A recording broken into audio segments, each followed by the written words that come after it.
Alright everyone, welcome to another Boilon video, and you might notice that I have some extra special guests with me today to talk about our topic, Avengers Tower, so thank you both for making the time to come on today, McMole and DorkyDad. Now that we've had the rank payouts from the other day, I want to bring this to a nice proper conclusion here and share our thoughts on it, which we'll find out, I guess, how much it differs from one another. Hopefully we got some different opinions here a little bit, so yeah, say hello, you guys. What up? Hi, how's it going?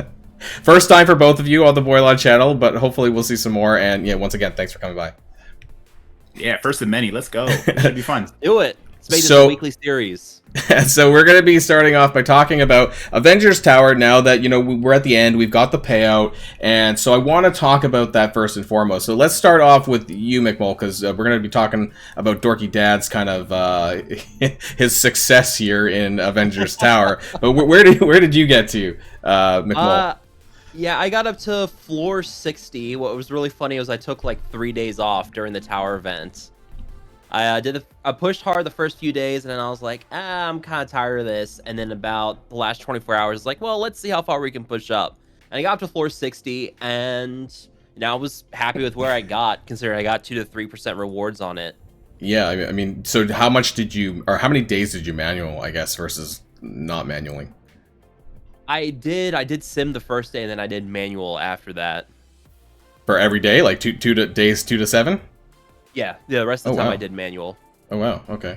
And you got what percent? 2 to 3%. I was in the same bracket as yeah, you. right. Okay, great. So the difference between me and you is that I did simming on day 1 and manual 2, 3, and 4, I think. And then 5, 6, and 7 completely simmed, and you know what? It took me like 5 minutes maybe to do that. Yeah. And I also got 2 to 3%. So, we're going to talk a little bit about this when it comes to rankings, the time spent, and that kind of thing. And that kind of leads me into DorkyDad, because we kind of know if you look at the top 100, and you did get the top 50, so congratulations. I think you got 49 here. We're just going to scroll down a bit here. 49, so you did squeeze in the top 50. But what's interesting though is that there was like quite a few people with the, like, if you look here, you can see on my screen here, like 51 and 52. The only thing difference was 1,000 points, and I kind of brought that up with you, that like what differentiates, say, other players who got to floor 75. And like, let's not talk about we'll talk about the grinding of floor 75 to get more points. But like for someone who just climbed one time to 75, it seems like what's different between 51 and 52. Or the other ones, is this guy probably beat floor 51 twice before climbing, or maybe at the end he dropped down and did an extra 1,000 points. So it's kind of interesting, I guess, how that works with the point climbing here. So what was your experience with all that? So just from what you just said, when I had my second day of attacking floor 75, once I lost both of those, because I was trying something funky, once I lost both of those, I dropped down to floor 51. I think I climbed up to like 56, and then I had no teams left because on that Dormammu boss, I threw together like these crazy hybrid stuff. So as soon as I hit floor 56 and I ran out of my like cookie cutter teams, I dropped back down to floor 51, and I think I beat floor 51 like 6 times with a bunch of different teams that I had left. Oh, right. So you farmed a little bit at the very end there? Yeah, well, it was 300 teal fragments, so I had to do it. I mean, it looks like in the top 100, it looks like quite a few of them based on the points here. I think the top 100 probably beat floor 75. I mean, it looks like the points-wise here, we're over 750k. I have a spreadsheet here, actually. So the grand total, just for climbing once, is about this. So 727,000. Some other people on my channel may have seen this spreadsheet before. I just did the subtotal of all the points.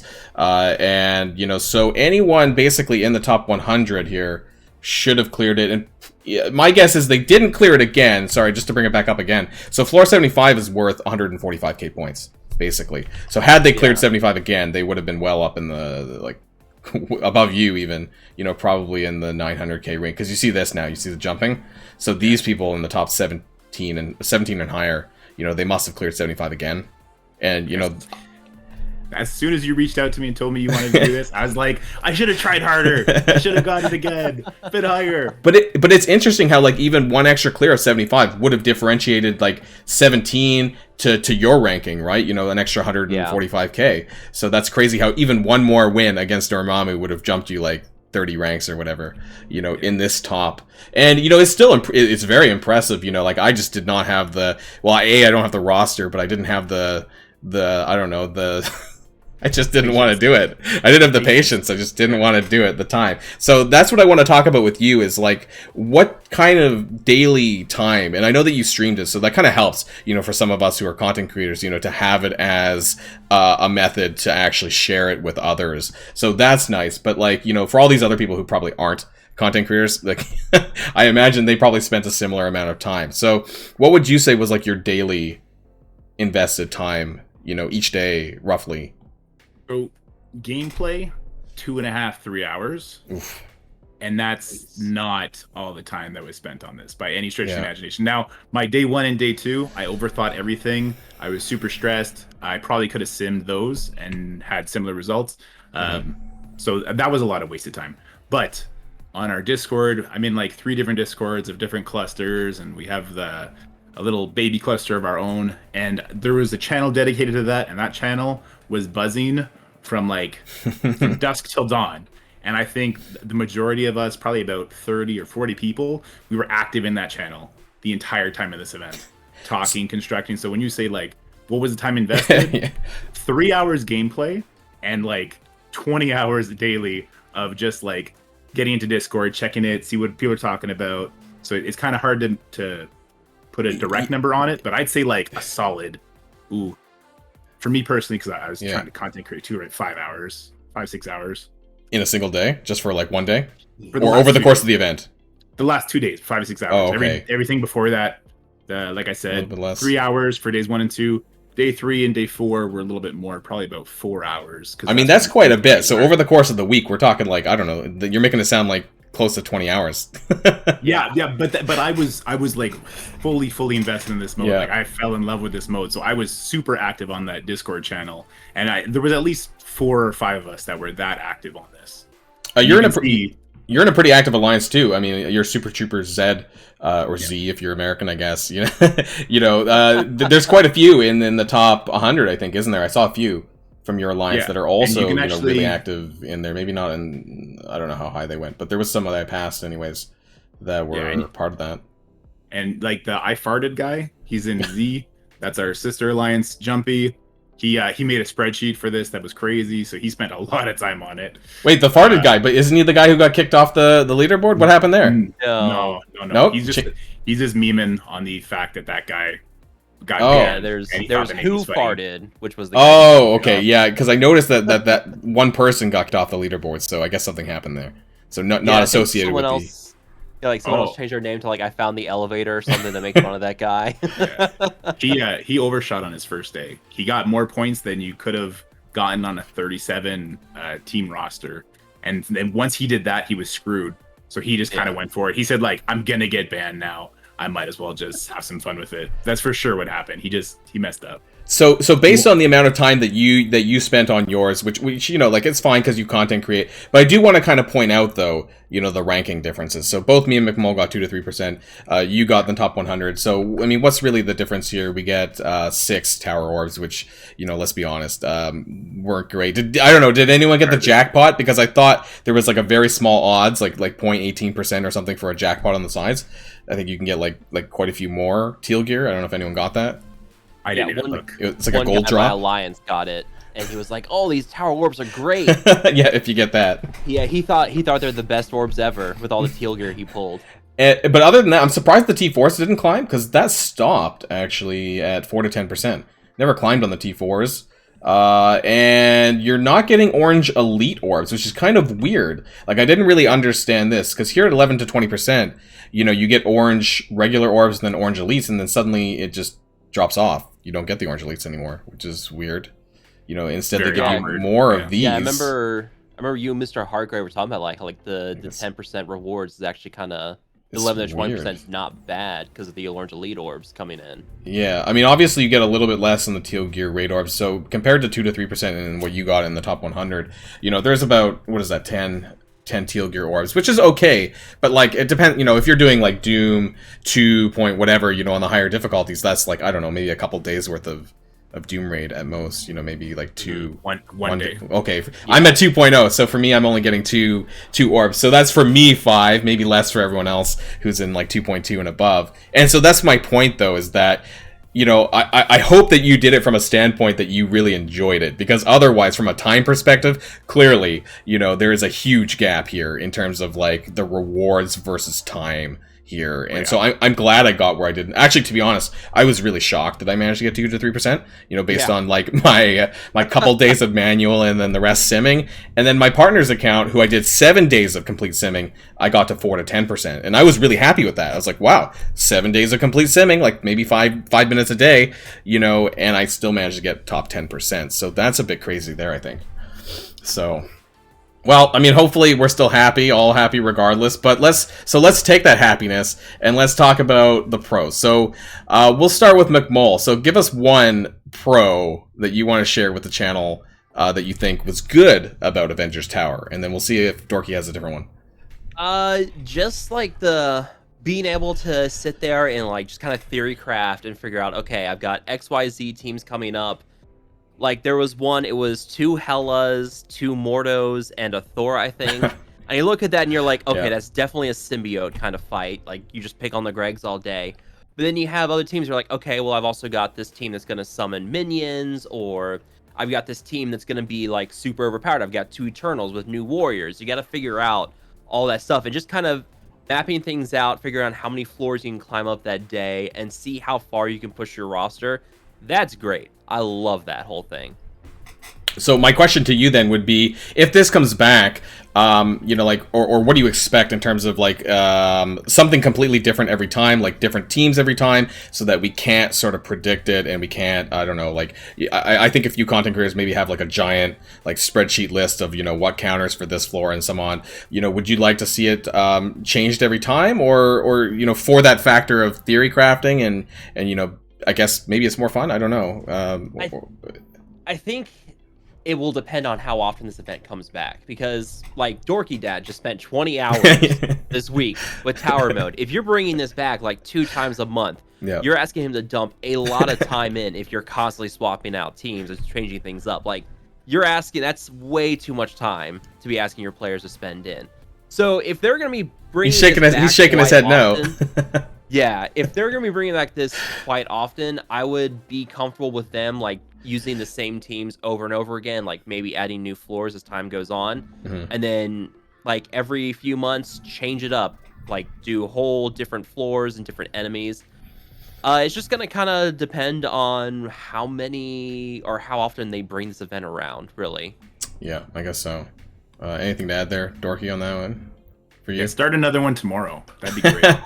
So was that you shaking your head because you really love this and you wanted to come back around more, or that you agreed with him about the time? No, I have zero regret on the time spent. Start it tomorrow. Wow. Okay. Well, you heard it here first. I'm being a bit sarcastic. They need to revamp some things. They need to make it better for the community. I'm not going to end up spending 40 hours on the next one, but I'm super hyped on this mode. And from what McMole said, but once a month, I think twice a month would be nice. Really? Okay. I was thinking like once a patch is probably reasonable to start, possibly. And it might be good to like kind of add in a place where there's a bit of a lull, or there's nothing going on, or there's nothing a lot going on anyways. I think part of my problem, and I guess we're kind of jumping around here between pros and cons, and I guess that's okay. But you know, the time spent, you know, we already talked a little bit about that, but I guess I'm concerned that this kind of comes up while we're doing other things, which are also going to be highly time consumptive, possibly. You know, what if this ran in a future alongside Pocket Dimensions, which we'd also be doing daily. Grand Tournament, when Grand Tournament comes out, you know, we don't really know too much about that in terms of its time invested. But, you know, like, I guess if this does come back again, I hope that they think about the time overall, and they maybe find a way for us to claw back time elsewhere. And then I'd be okay with it more. You know, I just don't want this all the time kind of thing. And I don't think it will be, but, you know, there's always that concern in the back of my mind about, like, how much time am I spending daily on this game? Yeah, I mean, they could do less floors, and that would help the time put into it. If they did like 50 floors instead of 75, have it start being punishing when you hit floor set at 25 from 25 to 50, have it knock you back down to 25 instead, and that would just kind of take some edge off of the last couple days pushed. I'm glad you mentioned the floor thing. So apparently that was some of the cons that I had heard though, was that they climbed too quickly, that the escalation on the power started too quickly. So I know this isn't necessarily a new player thing, but I think a lot of newer players didn't really get a whole lot of chance to do much on this because of that power escalation. So they're basically kind of stuck with their arena team, that maybe they can use their arena team once a day and that was about it. So I guess on the time side, great for them because they're only using like one team a day. But they also didn't really get a chance to do all that much. And some of these early milestones here were very new player friendly, but some of them didn't actually get there. So these T2 ability orbs, T3 ability orbs, and I like that they included it because my baby account loved that. I think I got to on my baby account. I think I got to milestone 4, which is exactly where the cutoff for the T2 orbs are, which is really good because you may have heard that some newer players complain a little bit, or I complain too, about T2. For my baby account because I can't expand my roster because I skipped Ultima 6 and I'm in Ultima 7 and I don't get T2, so where do I get my T2s? So I'm kind of glad that they included this stuff in the rewards here, especially for these newer and mid-game players, so that, when they do jump to Ultima 7, because power creep is such a big thing now, it's pretty common to actually jump into an Ultima 7 alliance, so it's not completely surprising you're skipping Ultima 6. So I'm glad that they had this, but, maybe... I don't know, maybe the milestone points would have been like scaled back a bit so that newer players could pick these first 4 milestones up a bit quicker. I think this was like maybe floor 20-ish or so on milestone 4. So yeah, I don't know.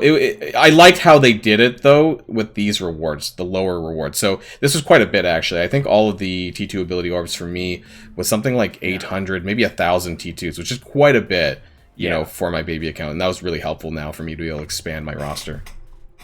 But I know this isn't a huge concern for people like us, but there is this concern about T2s, T3s kind of thing in the game because of how it drops off when you go to higher raids. Even purples actually get dropped off when you go to Doom 1, I think. So that becomes a bit of an issue for some. Yeah. Wow. So. But yeah, so any more to add, Dorky? Do you have anything of your own? Do you have a pro? Well, it was also nice that for wasn't us. Mentioned. Even these milestones 1 to 4 was kind of nice for us. We got a bunch of T4s in those purple orbs. I think I got that's true too. Just a little bit, 20 total or something like that. Just like a daily amount. Yeah. And then, like you were saying, I have a friend who started the game 4 or 5 months ago, and he doesn't play daily. Yeah. But because of catching mechanics, he actually already has Ultron and stuff, and he climbed, I think, 12 or 13 floors on the first day, and then he had 2 teams, one with Kestrel, one with Ultron, that he climbed for the rest, and he ended up at like floor 30 or something like that. So yeah, it wasn't very early game friendly for players, but he got all the milestone rewards that he could have used at the time. Pretty much, he didn't really need these catalysts apparently. Okay, yeah, I mean that's pretty good. I mean, I think that maybe I'm not gonna be here to suggest exactly what should be in the milestone and what shouldn't be in the milestone rewards and things like that. Part of the cons for, I feel like the ranking thing, and I want to talk about this in more generally because I talked about this with McMole, and I don't know. I just want to get a more wider opinion about the ranking competitive nature of the tower. I've played other games that don't have a competitive nature with like a ranking thing like that. So I find this one a bit strange in some ways because the monetization of tower is a bit, there's no direct monetization to the tower. There's no like spending cores to refresh your teams and things like that you might for Dark Dimension and whatnot. So here it's kind of indirect monetization through your roster, I guess, but I'm just not sure what they're like. I'd really like to sit down with some of the people who like did this and like just like what was the philosophy, the design philosophy behind this a little bit and what they were going for, because and this comes back to grinding the tower or climbing the tower, whichever you prefer, and I'm going to bring this back to the spreadsheet because of how the tower functions, with the gaining the points, especially post 50. We're mainly here talking about post 50, 51 and up, and how that works with the points. I don't think I really like the whole grinding part where if you go back down, you can get points again. And I would like to hear your guys' thoughts on this part of the aspect of the tower, I guess, like the points, and maybe related to the ranking system. So one of you can go first. I'll let Would you go DorkyDad for go it? first this time. I just from what you just said, the idea that you can't core your way through it, that was a big selling point for people like me and in my alliance, because we're pretty whaley, but Legion is a different level of whaley, and if they could just buy their way to the top 100, we're out. It's no longer fun. It's no longer competitive. We're just out. And then what was the last thing you just said? Oh, dropping down and refarming it. I never thought about that. I really like that idea, actually. If it didn't drop you down, but say from floor 50 to 75, there was accumulative damage, and then maybe you need to use, 3 teams, the double Zemo X-23 team. Maybe you go in there first, you eat some abilities, and then you throw another team. Well, both your teams go on cooldown, but that's a strategy to try and climb the tower. So I kind of like that idea a little bit, just off the top of my head now that you threw it out there. I mean, I guess for me, like, I kind of thought of it as, the first to climb to get to 75. Like, that's kind of how the ranking would kind of work. And it turns out that it doesn't matter. Like, I don't know, I looked at your score, and I think we talked about this before on Discord. Like how did it differentiate, like, who got there first? I don't think it was arranged that way. For someone who has the exact same points, I don't think it mattered, and we can see Philosophers tied with Grump from Legion and these other people. Like, I don't think this is in the order in which it was obtained in the points, so it's kind of arbitrary there. And what happens when, it gets beyond 100 people who share similar scores, and how that, let's say you're at the bottom, or maybe this guy at 100 or whoever, had the same score as someone who's 101. So how did it do that, and how did it figure that out? Because it wasn't through who got there first. So that might be a bit of a pain for some. Yeah, I was tied with Reminex at one point, and I got there first, and then it put him in front of me, and then I wrote into support saying, "You can't cheat for your envoys. You can't do that." So it was all random. Yeah, and I don't know exactly. You say maybe that person at 100 is tied with 101, and I mean the ranked rewards are kind of anyway, but that would hurt, right? That would burn a bit.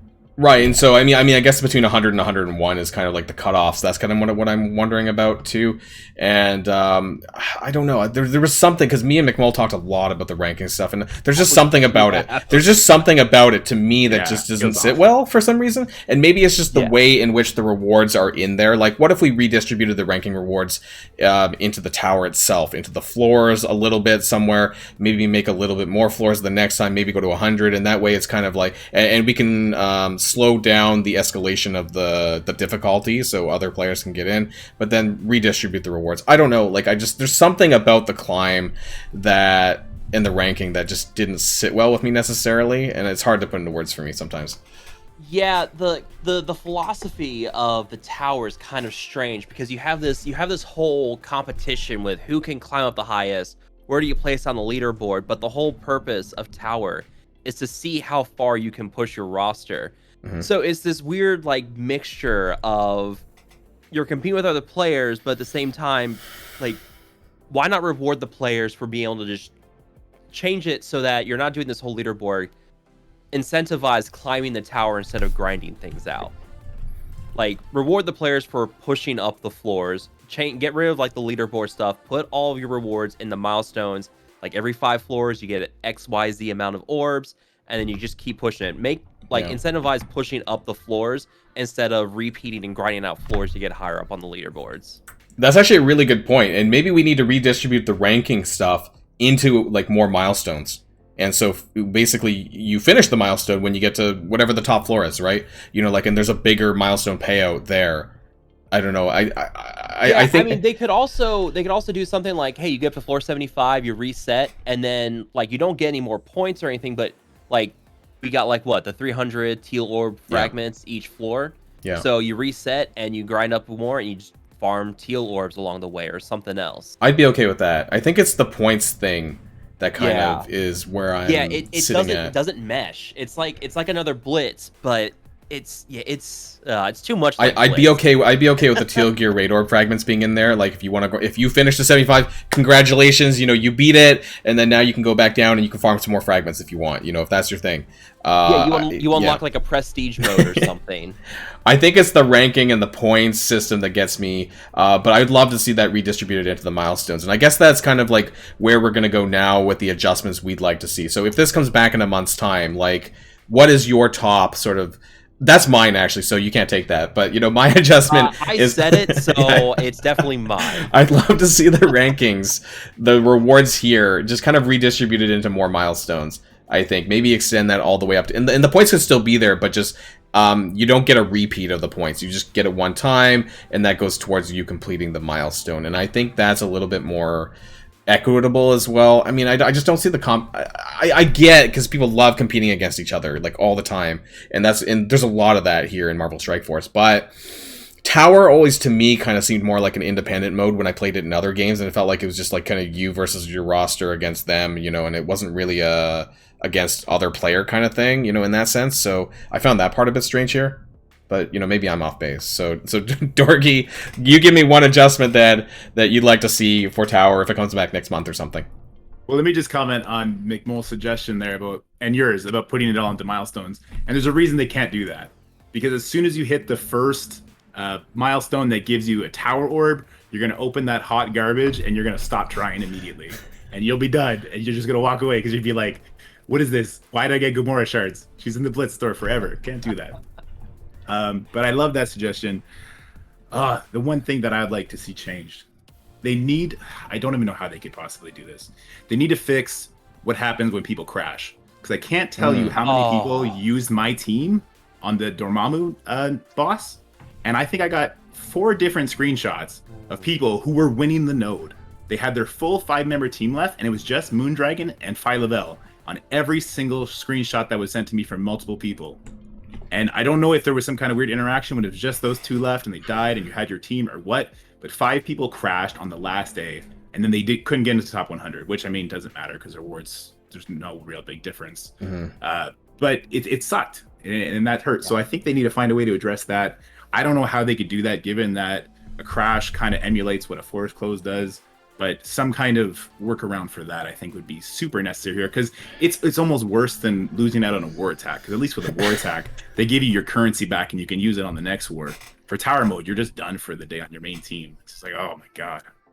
Yeah, so I mean that's really like a stability, like a game stability problem, I guess, because you know, obviously there's a lot of problems. We get Cap Sam crashes. Apparently there's like Cersei chucking her snowball crash. I don't know, on an assist or something. Cersei called to assist and crash.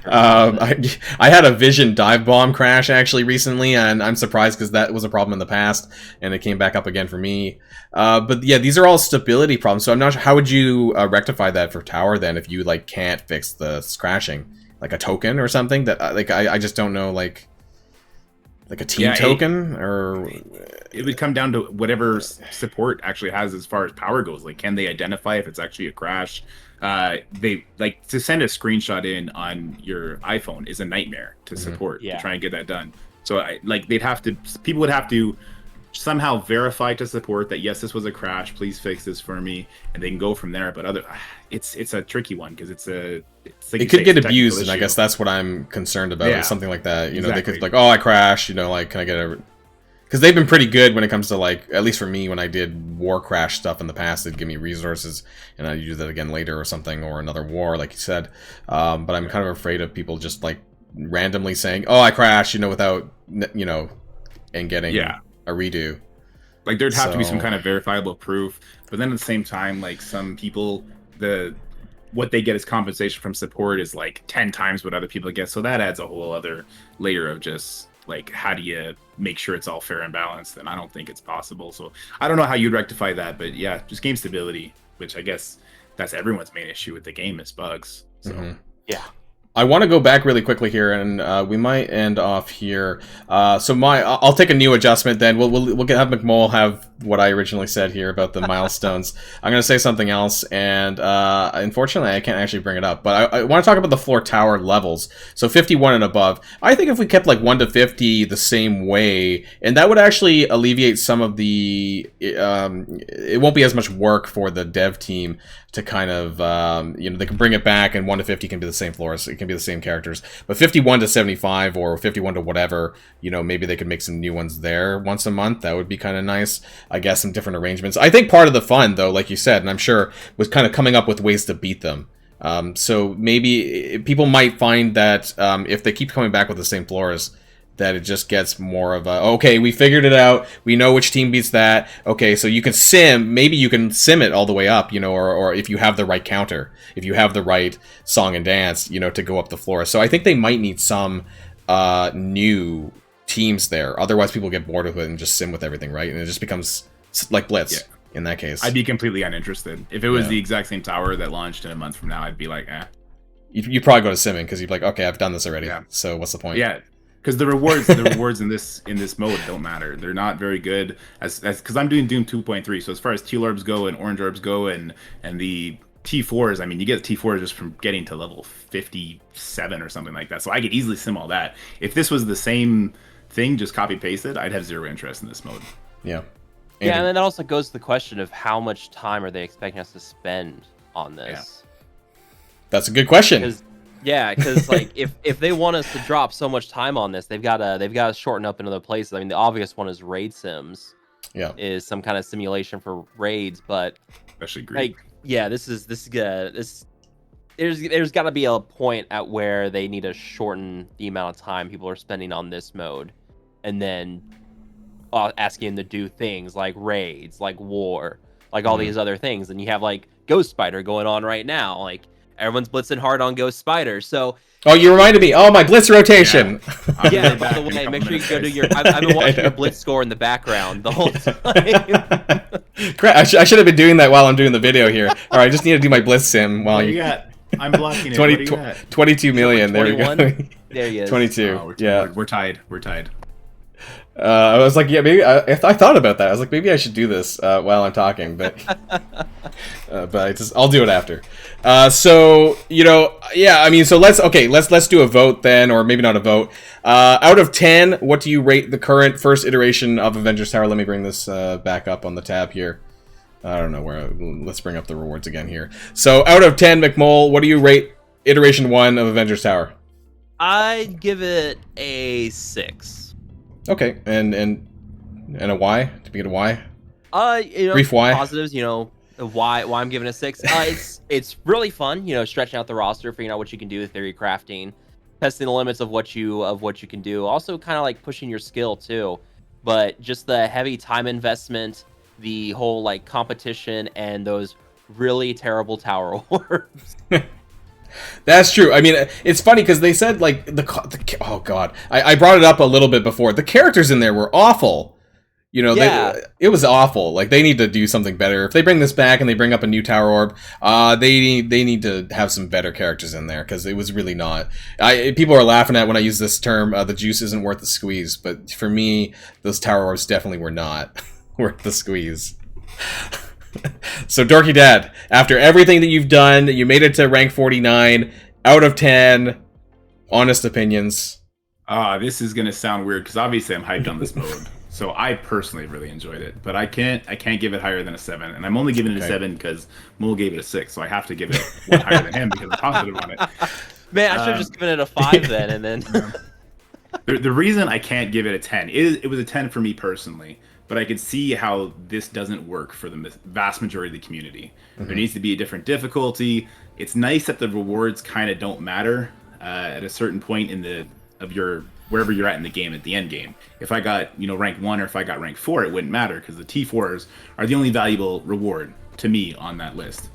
But for early game players, like I was talking about my buddy earlier, this mode wasn't a thing for him, and I think that's an issue that we're going to see in Pocket Dimension as well. So I can't give it a super high ranking because I don't think it works. But you just gave it a 10. You said it's a 10. So is it a 10 or a 7? It's a 10. It's a 10 for me. Oh, okay. And my screen time. It's a 7 event at tops. Okay. So we're still staying with the 7 then, or are we staying with the 10? It's an 11. Get out of here. Okay, well then that makes it weird for me because now I need to give a number. So if you're 7 and McMole's 6, I guess I'm a 6.5. I'm going to be a 6.5. I know that's a cop-out here. I can't quite give it a 5, and I don't want to give it higher than a 7, so this is tricky for me. I think as far as the rewards go, I don't know why they stopped on the T4s. They should have scaled up.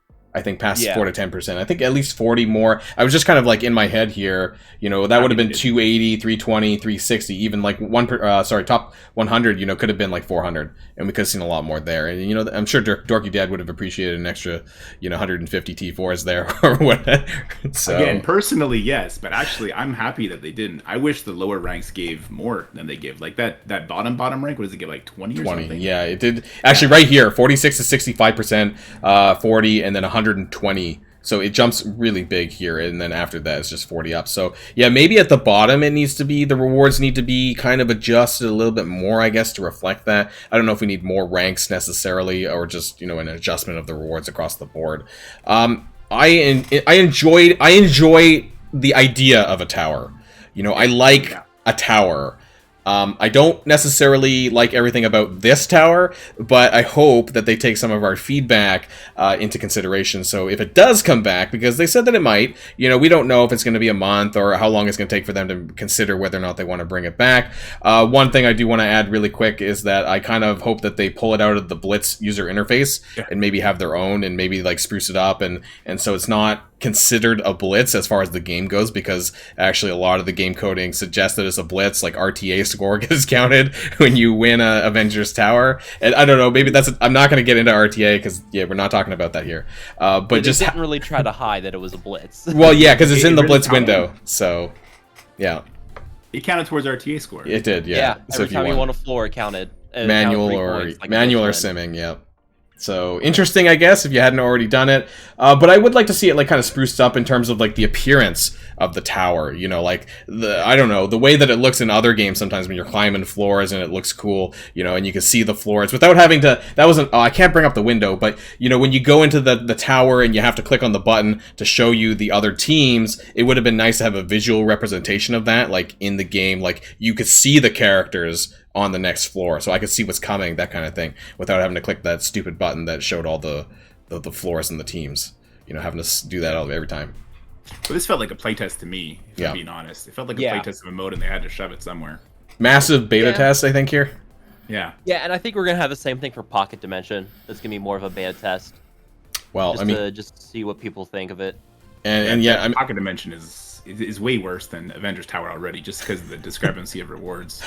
We're not going there. We're not going to Pocket Dimensions in this video, so that'll be another time, and we'll have plenty to talk about that as well, like next Friday and beyond as well. And we'll get you guys back on for a conclusion of Pocket Dimensions, and we'll talk about that then. Yeah. And if you guys both get, I think most of us will probably clear it twice, but I am kind of curious how it impacts sort of more middle players, especially since that's tied to Scarlet Spider shards. But that's a conversation for another video. So hey, we said this was the first. We didn't say it was the last. So if you guys really like you guys watching out there on YouTube, if you really enjoyed this, then please smash that like button down below. And you know, if you haven't subscribed to me or McMole or DorkyDad, I'll be leaving some links in the description down below and in the comments. I'll pin a comment for that as well. So do get some time to go check them out as well. And I want to thank you all for coming to the video as well and hanging out with me and talking about Tower, and you know, hopefully we got a good range of opinions here on what we'd like to see coming up. Well, thank you for the invite. Yeah. And so until next time, guys, stay safe and healthy, and I'll see you all later. Boilon, McMole, and DorkyDad signing out.